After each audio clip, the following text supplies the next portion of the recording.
The name of the message is The Taste of Thanksgiving. And so I need a little talk back from you today. What is your favorite Thanksgiving taste? Stuffing. Pecan pie. Oh man, that's great. You guys are fast. The taste and smells have our deepest memories rooted in them. Taste and smells have deep, deep rooted memories in them. Our nation, and we think about even the proclamation and the setting aside in our nation for a national day of Thanksgiving. So goes the nation's Thanksgiving, so goes the nation's prosperity. And so goes the same in our lives. But that really does argue with another type of American value, another type of value that we seem to have at times, is this. There's another American value that says succeed at all cost. Succeed at all cost, and you can't be satisfied until you succeed. Now, of course, that's not anything we ever say, and here's our values as a people. You'll never be satisfied until you succeed. That's not something that we really say, but it's there, isn't it? It's deeply there. With people you say, like, what do you do? You don't hear back. Well, what do? I get up every day and I'm thankful and contented with it as a man that God made me to be. That's not what you say, right? And if you don't have something to say that you're kind of proud of, you kind of like just not feel so good about that question. Many of us have been through times in our lives that we didn't even want that question asked of us. What do you do? And there's that feeling of one day I'll reach a certain goal. Or one day I'll be able to do this or change that. And then I'll really be satisfied. Then I'll really be thankful. And we stop, once a year and think, count my blessings or those things, but that is not God's way. There is a way that God has placed for us.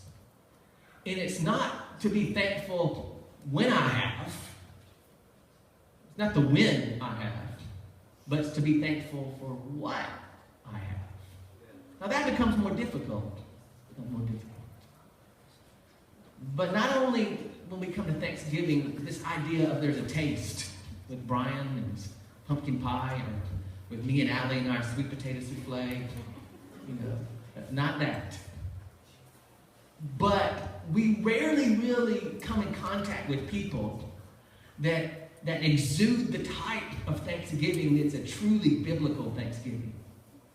We rarely come in contact with people that way. There's always more of a sense of dissatisfaction until something changes, instead of a satisfaction even if it doesn't change. And it really is a tension that we live with, and some of us live with, and some of us die with. And so let's talk today in the book of Ruth about the taste of Thanksgiving in chapter 3 in this series called My Crazy Family. And so Ruth and Boaz, they had a biblical Thanksgiving in chapter 3. They recognized what God was doing. They stepped into the plan that God had and began to ingest and taste and feel and be overwhelmed with God's moment that they were living in that second. And so there are some tastes that they were living in that I think we can taste today. And here's the first one. The first one is affirm the best flavor. Affirm the best flavor. Say that with me. Affirm the best flavor. Now, what this really means is find something that's best and harp on it. Find something that's good and stay on it. Find something that's kind, something that's excellent, and focus on it. There's been a lot of studies about what makes a healthy family, and even what makes a healthy marriage. And all of the studies can kind of be boiled down to one supreme characteristic in marriages that you find that last for years and years and years and years. 30, 40, 50 years. And in families, that people will say, I love my family, I appreciate my family. What is the characteristic that makes people that way? And here's one of them. Here's this main one you can boil it down to. It's that people that have successful relationships tend to look at one another through rose-colored glasses. They tend to look at one another through rose-colored glasses. Now, you may think, when I say rose-colored glasses, it's kind of like saying that there are some colors that aren't really the rose colors. There are some colors that might be kind of some bad colors. When I say rose-colored glasses, I'm telling you that there are some other colors. But a person who is experiencing gratitude, a person that's conveying thankfulness, a person that's recognizing God's plan in the moment, what they taste like positive affirmation of what is best. Now that's a flavor that once you taste it, you're like the old man at the dinner table and asked him, like, how do you like those mashed potatoes and gravy? Do you like them? Do they taste good? He said, man, those taste like, what do they taste like? They taste like more. What do you mean more? They taste like more. They taste like more. They taste like I want some more. It tastes like I want some more. And I heard a great teaching one time on raising children. And it goes like this. This was an awesome teaching, starting when children are younger. And they said this: treat your family and treat your children in such a way, with this being the goal, that when you don't have to be together, you want to be together. Let's look at Ruth and Boaz. In verse 10, they're coming together. This is the beginning of a family. And Ruth is sent by her mother-in-law, Naomi, who she wasn't too great in the best flavor department. But Ruth listened to her anyway. And even with her attitude, Ruth brought in rose-colored ears and rose-colored eyes. And when Naomi said, I think this guy likes you, Ruth. I think there's something happening here. I'm an old lady. I've been around the block. You listen to me. I know what a man looks like when a man wants some more. Boaz looks like he wants some more. And she said, just delicately, kindly, just show up at the harvest festival, at the threshing floor, when they're bringing out the wheat. And so Boaz notices her through a series of events. And he says, may you be blessed of the Lord, my daughter. Now, daughter, it's a biblical way of saying, you a young lady, you look nice. It's exciting. So, don't get caught up on the my daughter part. He says, you have shown your last kindness to be better than the first by not going after fools, whether poor or rich. And now, my daughter, do not fear. I will do for you whatever you ask, for all my people in the city know that you are a woman of excellence. But what do we know about her? What we know about Ruth is really one thing. If you remember the message from 2 weeks ago in chapter 1 of Ruth, that Naomi's husband had died from the famine. Both her sons had died. And the two daughter-in-laws were married to the two sons of Naomi. And Ruth, when her mother-in-law, as a poor, broken widow that most likely would not make it through the winter, she said, I've got to go back home. Maybe there's some family there that'll take care of me, but I'm not sure. That's kind of the idea in the scripture. What we know about Ruth is that she chose to go and take care of and bless her husband's name, even though he was dead, and bless her husband's family, and bless her mother-in-law, even though her mother-in-law, Naomi said at one point, don't call me Naomi anymore, call me Mara. Meaning in that Hebrew dialect, meaning bitter. And so, that's what they knew about her. One choice. One decision.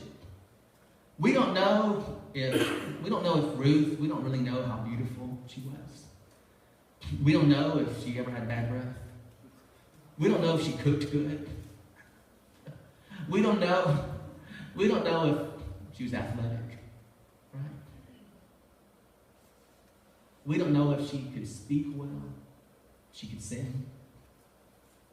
We don't know if she was good in school. Just one decision. What I like about this is that Boaz found one thing excellent and built his family on that. Just one thing. Found one thing that's excellent and built his relationship on that. Can you find one thing with everybody in your family and build your relationship on that? Doesn't everyone, any of your in-laws and your outlaws, any of the ones you're happy to see or the ones you hope you forget their number? Can anybody, one who's getting out of jail this year, or the one who still's not getting out of jail, or the one that has everything and make sure you know about it, the one who doesn't call unless they need something, or the one who you've heard said some things about you, or the one who's made some life decisions that you're not sure your family can be around. Can you find one thing? Of course, I'm not comparing it to Ruth's. I'm saying that you're living in a present moment of Thanksgiving. Can I pull out one thing and go nuts over it? Go excited about it. Talk about it. Live in it. Remember it. Focus on it. And have glasses that are rose colors that see the one thing. That's a taste. That's what someone who is thankful tastes like. Let's go to the next taste of Thanksgiving. The next one is just stop. Stop sign. Put your hand up next to the person and say, talk to the hand. Talk to the hand. A stop sign. Know your place. The name of this in teaching on relationships in those type of circles is called boundaries. The B word in the family. Boundaries. What is a boundary? A boundary is where your identity, what you have control of, and what you have influence over stops. And your mouth doesn't keep going past what you are in charge of in that relationship. A boundary is a place where nobody has to say to you, a younger person in your family doesn't have to say to you, I'm grown up. Let me do it my way. A boundary is a place where it's okay to think it, but it's not okay to say it. It's okay to think it, but it's not okay to say it. And I've got to say this. You might know this in your family. Every year you get older, you are in more danger of not knowing your place in your family. Every year you get older, you are in more danger of not knowing your place in your family. Because you remember the older places. And it's almost a proverb of saying, man, I don't like to go around so-and-so in the family because they always tell me what to. Yeah. Let's look at Ruth 3:12 through 13.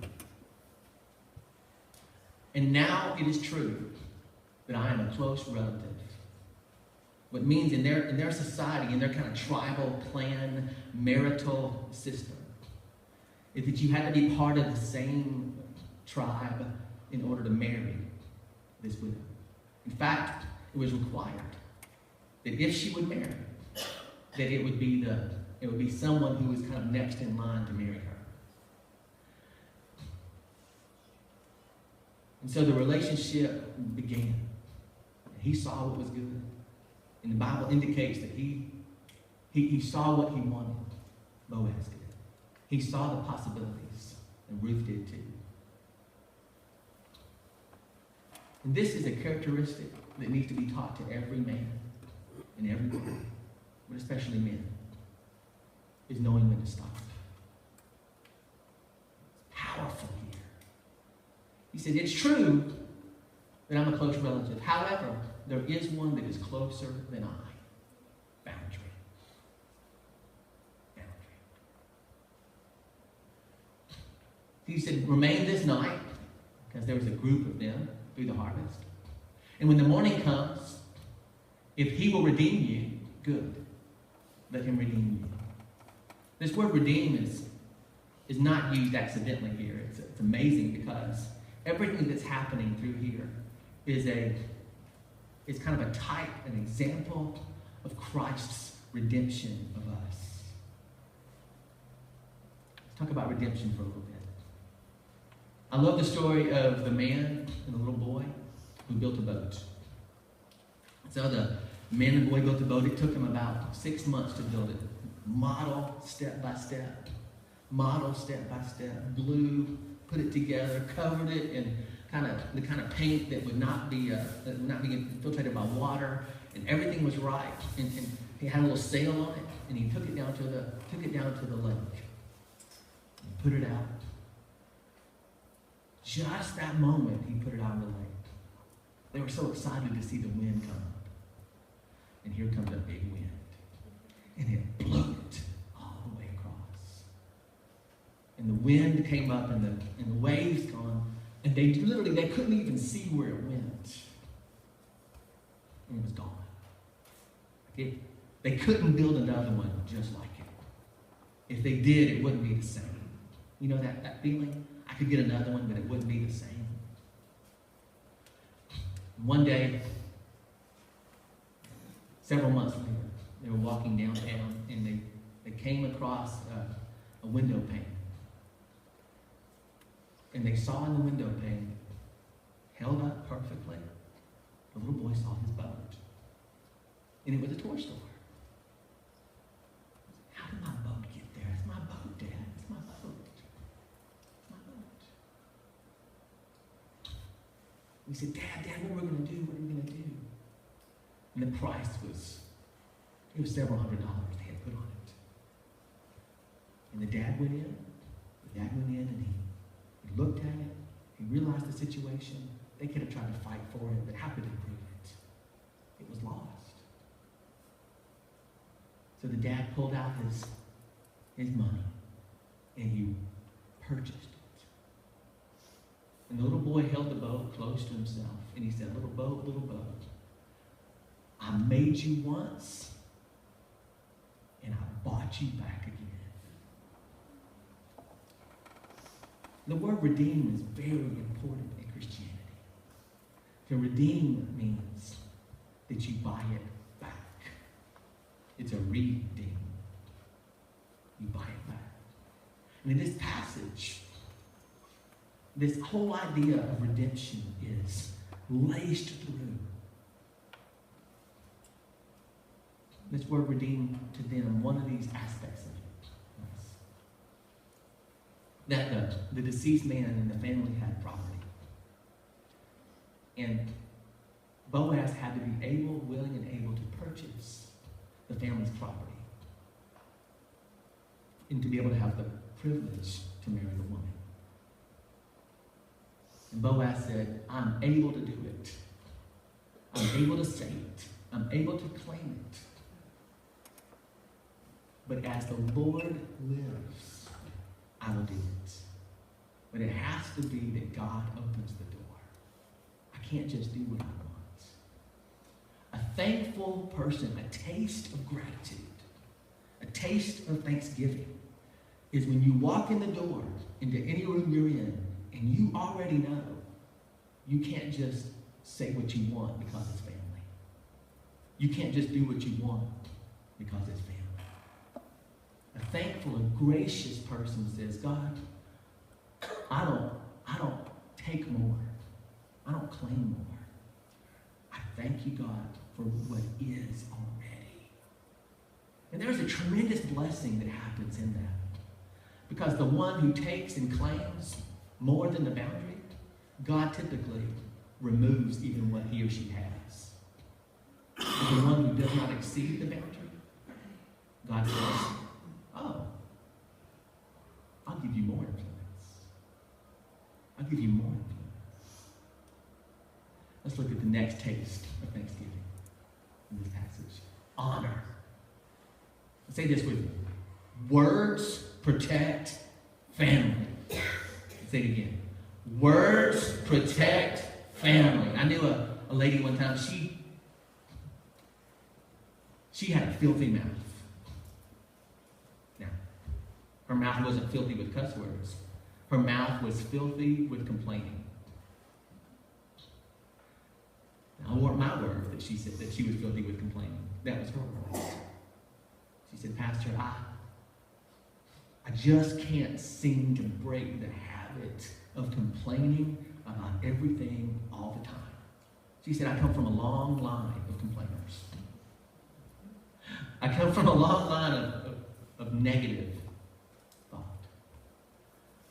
And what she did was she put a thick rubber band on her wrist, right here on this soft spot. And every time that she heard herself say something negative about somebody, she would pull it back and snap it. She broke herself. She broke herself up. I wonder if some of us would have an arm left, you know? What if you put that on this week and you go to visit somebody and family or something like that, and you're sitting at the table and all of a sudden you hear, snap! All of a sudden, and somebody else is talking for a few minutes and they stop and say, I know. Snap! Let's look at Ruth 3:12, verse 14. And it says, she lay down at his feet until morning and rose before one could recognize another. And he said, let it not be known that the woman came to the threshing floor. Now, in this culture, there are principles, but there are also rules. And, like the idea of a small town, everybody knows your business, right? Everybody knows your business. Because he wasn't sure what would happen. He wasn't sure what would happen in the family. He wasn't sure exactly what God was doing. And more than that, people knew that she was a widow. Boaz knew her virtue and her excellence. And he also knew that they had stayed talking until late at night. And it wasn't safe for her to travel back to where she was living. And so she just stayed there with mostly men in this threshing floor, which is a kind of a barn kind of thing where they throw the wheat in the air and the chaff flows away and the wheat comes down. And this idea that he began the relationship protecting her, protecting not only what he would say, protecting her virtue, protecting her from not only what might have happened with the boundary, but protecting her from what anyone would say. Right? What anyone would say. Now, nobody can push your buttons like your sister or your brother, right? Nobody can push your buttons like that family member without the boundaries that we talked about a minute ago. Nobody can push your buttons like that. It is so easy to let emotions and feeling of being overwhelmed turn my mouth into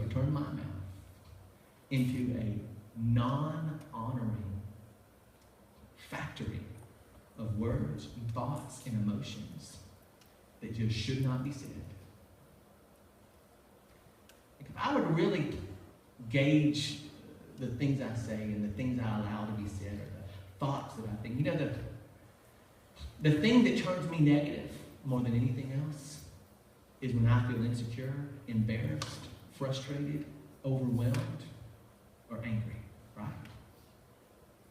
Other than that, I don't really have a reason to say anything negative about anybody. And so if I'm really to look at my own life, I will think nobody lies to you and nobody believes your lies about you and your family better than you do. We make them up and we believe them.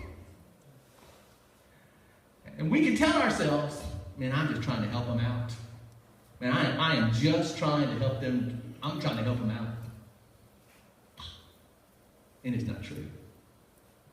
You know what the greatest thing you could do to help them out? Is to honor them with your words. Honor them with your words. Honor them with your words. And not only that, do like Boaz. And don't let anybody else dishonor your family with their words. And it doesn't mean, this doesn't mean everybody except this one that we need to really talk about. That doesn't mean that. The best way to help somebody to do more of what you want them to do is to love on them for what they've already done. That's a taste of Thanksgiving. Let's look at the next one. Give. Go beyond expectations. Let's look at this passage. Verse 15 says, and he said, give me the cloak that is on you and hold it. So she held it. Like an apron, like a lady holding an apron out to hold something in the garden. And so she held it. And he measured 6 measures of barley and laid it on her. It says laid it on her. He gave her, it was right there. It says that she went into the city, and when she came to her mother-in-law, she said, how did it go, my daughter? How did it go? And she told her all that the man had done for her. Okay? The people that I am thankful for, I will do for them. The people that I'm thankful for, I will do for them. Like expecting nothing in return, right? I know a lady who, she just gave up Christmas presents altogether. She said, it's not your birthday. It's Jesus' birthday. I don't give you a present. Jesus was born, you already got a birthday. And she began to give everybody, she just backed it up a month and gave them Thanksgiving presents. See, after the end of November, you're not getting anything from me. Jesus gets it all. And that was just hers. And she was also a lady who had gone through a lot of trouble and difficulty in her marriage. And one day, through several years. You know, you got to be willing sometimes to go through some years. Some years. If you're going to be married like 30, 40, 50 years, you could give up some of the years to trouble. It's okay. And so she said to me one day, she said, Pastor, I finally figured it out. I've been complaining about my husband. I've been complaining about him. It's just been, I've been wanting him to change. I've been wanting him to change. I've been wanting him to change. But this morning I woke up and I looked in the mirror and God spoke to me. I looked at myself in the mirror. I said, man, if there is a man in this world that is willing to live with me, all of a sudden it occurred to me what I had not given. It occurred to me what I had not given. It occurred to me what I had not done. It occurred to me that all my focus was on what he would give to me. She said, I realized if there is a man in this world that is willing to live with me, that I need to shut up and be thankful. Boaz knew that going in. And I like this that he said, don't go back empty-handed. I love that statement Maya Angelou said. People forget what you say, but they never forget how you make them feel. Right? You forget what you say, but they never forget how you make them feel. This would be a good prayer to pray. Okay? Be a good prayer to pray. God, Thanksgiving day of the year, Thanksgiving week of the year, Christmas time of the year, every other day of the year, God, but let me at least focus on it this week. God, let me at least focus on it this week. Let me leave people with more than I found. Leave them with what? Whatever they need. You can pray this prayer. God, would you supernaturally show me what my family needs to hear from me? God, could you supernaturally show me what my father needs to hear from me? If you have a father living, there's going to be a day that you may not have a father living. If you have an aunt or a brother living, there's going to be a day that you won't be able to say that to them anymore. You'll be gone, or even they'll be gone, right? Could you just ask God, God, would you show me what they need? Now, 6 measures of barley is not a small amount. Boaz overdid it. If you think to yourself, like, I don't want to overdo it, it's okay to overdo it. It is okay to overdo it.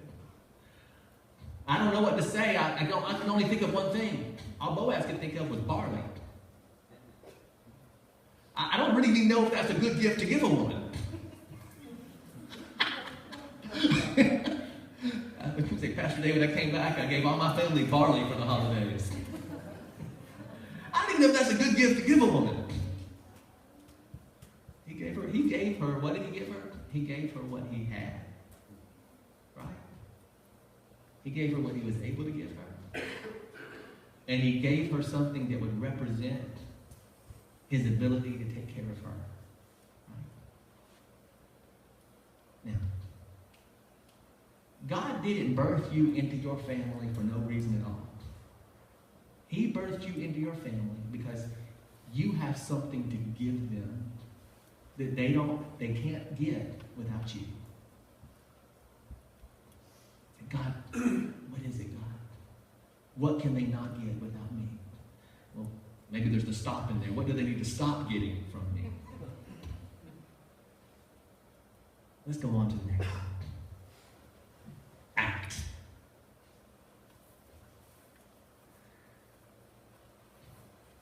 Face unsettled issues. Now, you don't have to do that at the table of Thanksgiving. It's okay. You may need to start facing them today. Start working on them on Tuesday. Finish them up on Wednesday. but face unsettled issues. I never forget a time in my family's life that it was coming up on the holidays, and my grandmother and my sister, my grandmother and my mother's sister, my aunt, both had birthdays at Thanksgiving too. And so we all just kind of celebrated it all at the same time. And there was trouble between my father and my uncle, my mother's sister's husband. They had been in business together, and there were some issues. Going into business with family can be troublesome, right? And also there was things that my father probably could have done better, but my uncle never let him forget it. I never forget the days leading up to Thanksgiving, that the phone rang, and it was my uncle. And my family was kind of in the process of coming apart. And my father was at home that day, and the phone rang. It was my uncle. And he called and he said, I just want to ask specifically, could Harold come to Thanksgiving, my dad? I'll never forget that. And I was probably 11 years old. I want to ask, could Harold come to Thanksgiving? Is there somebody? Is there anybody? Maybe it would be within the plan and the will of God for you to face an unsettled issue with them. You might not have to discuss the unsettled issue, but you may not need to face the unsettled issue. And we're not coming together as a family to fix it. We're coming together as a family to be thankful for it. Ruth 3, verse 18 says, and then she said, this is Naomi speaking to Ruth, wait, my daughter, until you know how the matter turns out. Because he had just said to her, well, maybe this other guy, he's next in line. I don't want to cross the boundary. Maybe he will. But I'm just sending you home with this barley to let you know that God, I can take care of you, and I want to. But when you go home, she didn't know what was going to happen. Just can you put yourself in that thought, in that mindset? Ladies, you have it tough sometimes, right? Like the guys get to do the asking out, get to do this leadership thing, and you sit around going, well, I guess I better get a good prayer life or something. Maybe you got a mother-in-law that can tell you how to show up at the right time. Like she did. But it says, wait until you find out how it turns out. And this is Naomi comforting Ruth. See, Naomi began to turn her heart too, because she thought God was done with their family. And then she saw God at work in Ruth's life. He said, for this man will not rest until he has settled it today. Now, those are some good words there. If you got your Bible out, circle man, circle settle it. This man will not rest until he has settled it today. There may be a woman in this room today that is praying that there was a man who would settle something today. Thanksgiving is a time that a taste of Thanksgiving for you might not be cranberry sauce, but maybe that you act on something that God's been working on your heart about. Because actions are a great Thanksgiving, because actions speak louder than words. And it doesn't matter what I say, but when I act like someone who is thankful, my life begins to change, because I'm taking the actions of the person I want to be.